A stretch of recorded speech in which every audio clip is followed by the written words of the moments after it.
मेरे ही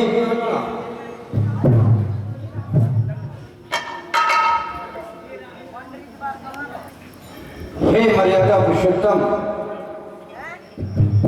मैं एक प्रकांड पंडित होने के कारण मुझे आपके भाल चिन्हों पर भविष्य में होने वाली अत्यंत गंभीर घटनाओं के बारे में स्पष्ट दृष्टि गोचर हो रही है। यदि आपकी आज्ञा हो तो मैं आपका कुछ भविष्य कह दूं। हे पौलस्त्य कुलभूषण लंकेश, मैं दशरथ नंदन राम तुम्हारी त्रिकालदर्शिता और स्पष्ट बाध्यता को जानकर मन ही मन आनंदित हो रहा हूं। ठीक है भगवान, मैं अपना विप्र धर्म निभाते हुए आपके भविष्य के बारे में चंद वाक्य कहना चाहता हूं। हे भगवान, हे राम, तुम्हारी वाम भ्रकुटी पर पिता मरण वनवास लिखा, भ्रकुटी दाहिनी इस रेखा विच लंका पति का नाश लिखा। मेरे ही कारण मधुसूदन तुम पृथ्वी तल पर आए हो। दशरथ के यहां जन्म लेकर पुनि 4 अंश प्रकटाए हो। गाधे का यज्ञ बहाना था। हे भगवान, गाधे का यज्ञ बहाना था।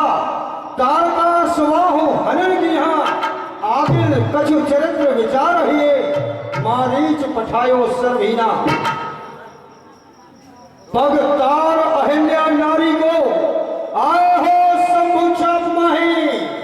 यह चाप राम तुम तोड़ोगे या मैं है संशय कछ नाही। किंतु हे राम, इस धनुए का खंडन करके तुम सीता के साथ विवाह कराओगे, किंतु कुछ समय के लिए ही। आप राज्याभिषेक भी नहीं हो सकेगा और आपको मेरे उद्देश्य की पूर्ति करने के लिए वन की यात्रा करनी पड़ेगी। सुनिए प्रभु, हे राम, निमंत्रण देता हूं, सीधे कलंक चले आना। 10 मुख की मोक्ष पुजारी को हे धर्म धुरी साथ लाना। फिर छल से, बल से, निज कौशल से मुक्ति को छीन ले जाऊंगा और वन वन भटकाऊं राम तुम्हें। मैं ढाहन खूब लगाऊंगा, सीता मिस मेरा वंश राम। तुम सफली भोज करा लेना, बैठार के बाण विमान पर बस परम धाम पहुंचा देना। यह वर मांगहु दीन दयाला, कुल समेत मुझे मोहि बध्यो कृपाला। और भी आगे सुनिए, आप जब वन की यात्रा करेंगे तो आपको अनेकों महान संत महात्माओं के दर्शन होंगे, जिनके बताए मार्ग पर चलते हुए धर्म की स्थापना करने हेतु आप लंकापुरी पहुंचेंगे।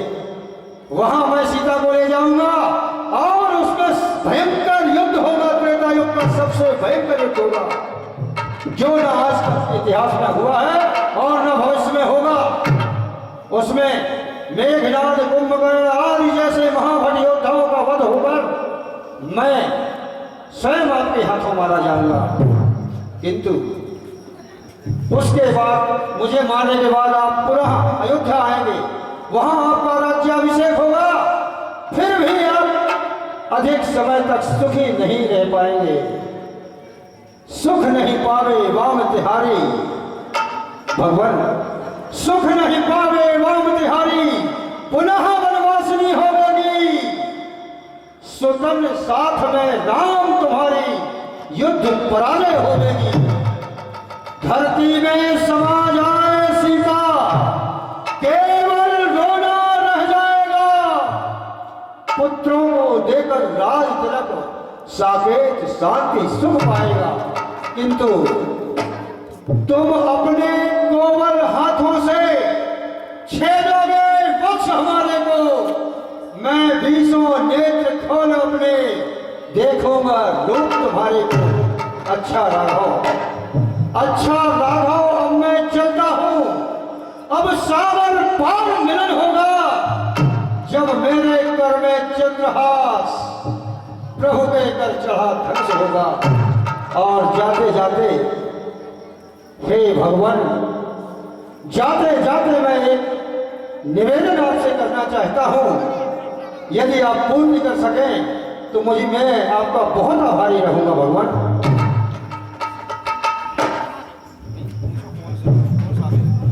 हे दशग्रीव, कहो तुम कौन सा निवेदन करना चाहते हो? हे भगवान, आप यह जो लंकेश्वर का प्रतिमूर्ति देख रहे हैं, यह जो प्रतिबिंब देख रहे हैं, यह लंकेश का स्वयं का अभिमान, अहंकार और स्वाभिमान है। जब तक मेरे शरीर में मेरी इस काया में जान है, तब तक मेरा अहंकार, मेरा स्वाभिमान टूट न पाए। जिस क्षण मेरा अहंकार नष्ट हो जाएगा, समझ लीजिए रावण उसी क्षण मर जाएगा, वो मृत्यु को प्राप्त हो जाएगा। निवेदन ये है भगवान कि जब तक मेरा तन बना रहे, अभिमान न जाने देना तुम, पांव से मस्तक काट मेरा इन चरणों में ले लेना तुम। हे भगवान, अब मैं चलता हूं। हे दशग्रीव, मैं ही तो तुम्हारे 10 कंधर इस पृथ्वी तले पर आया हूँ।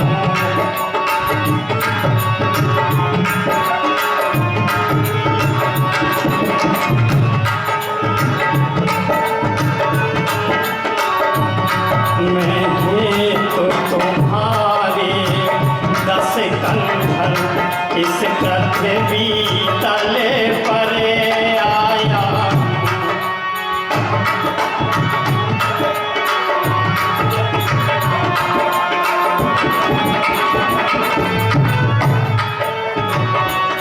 अंशों के सहित जन्म लेकर दशरथ का पौत्र कहाया हूँ।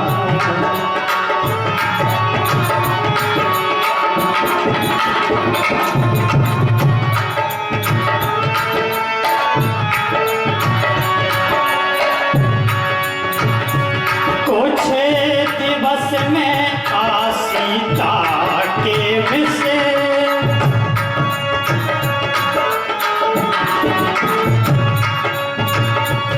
कुछ दिवस में आ सीता के विषय, धरती का भार हटाऊंगा।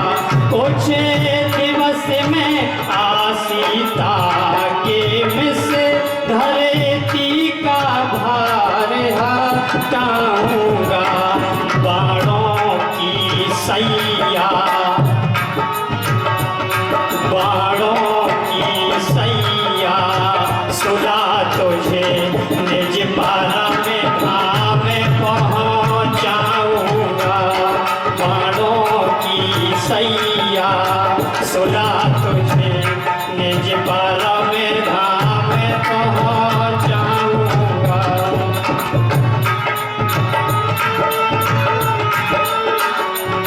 इतिहास के पन्ने पन्ने पर यह अमर कथा लिखे जाएगी।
निवेदन करता हूँ, अपना आशीष प्रदान करो। करवाध्य निवेदन करता हूँ, अपना आशीष प्रदान करो।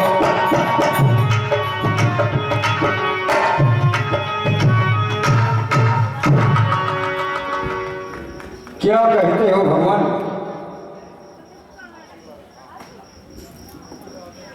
आप मुझ पर जय पाने हेतु मुझसे ही आशीष पूछ रहे हैं, मांग रहे हैं। हे भगवान, जिसकी एक भ्रुकुटी के इशारे मात्र से यह सारी सृष्टि का विनाश संभव है स्वामी, वह स्वयं इस लंकापति रावण से उस पर विजय पाने के लिए आशीष मांग रहा है। तो हे भगवान, हे राघव,